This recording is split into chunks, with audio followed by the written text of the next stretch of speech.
first day I walked in on the job to the last day that I met some lifelong friends that are here tonight. And the movie reflects that kind of sweetness and you know, the olden days and all the beauty and design and everything. I still live that way. So I hope other people get that from the film too. Look, it's amazing that we're sitting here and that now parents have passed this on to their kids and beyond that. And I'm not sure, but I like to think that somehow The Rocketeer is the most beloved Disney live action film of the 90s. I think it is. What am I forgetting? What are those Bette Midler movies? I don't know. But it's interesting because Dave and Paul aren't here. And I knew when Paul died, right before he died, they announced they were doing a cartoon show or something. And nobody would ever let us anywhere near any of the other stuff they were doing or the other drafts of the sequels or whatever they were thinking about. But really, I was sitting in his house and he, it was really weeks before he passed. And it was like, man, this thing is more popular now by a lot than it was in 1991 when it came out. That's great. And the fact that you're all here is great. And the fact that we sit here and watch this movie, and it's a good movie, straight up, it's a good movie. That's undeniable, right? And tonight I appreciated Joe Johnston's work, probably maybe more than ever when I looked at the film. Again, his blocking is fantastic, and the editing of the action is just terrific.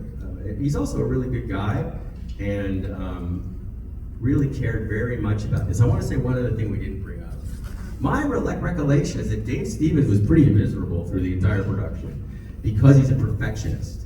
And any single thing that wasn't exactly how he thought it should be, he had extremely strong opinions about. And Joe Johnston protected him, and so did Jim Bissell, from people who might have said, get this comic book guy out of here, we gotta make a movie. Because that's normally what would have happened. None of these comic book guys were ever near a movie, never. Especially not on the set all the time. And that was out of Joe's deep respect for the book and Dave's art. And that, at your experience, Yes. was that. Yeah. And I do want to say, I think the hand grips are amazing. Oh, thank you. I was looking at the close-ups of them in the movie, and I was thinking, God, those are just right. I want to interject a little bit, is that no one has known until now pretty much that I designed and built the harness and the gloves. Just because they were in the comic book, they weren't really fleshed out very much.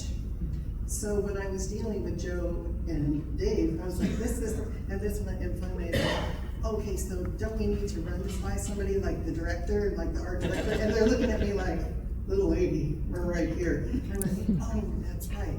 So I said, they didn't change one thing. And unfortunately, when you see the harness with the jetpack on it, you don't get to see the real beautiful part, I think, is hidden by the jetpack. But they didn't change a thing, which is when you say he's perfectionist, I was scared to death. I was scared, nothing. They were like, go make it, go. And I'm like, but what about the color? Oh, just figure out something. And that was it. So I wasn't We never had it that way. Yeah. And I made the mistake to think that every draw was going to be that way afterwards. And it really wasn't. So.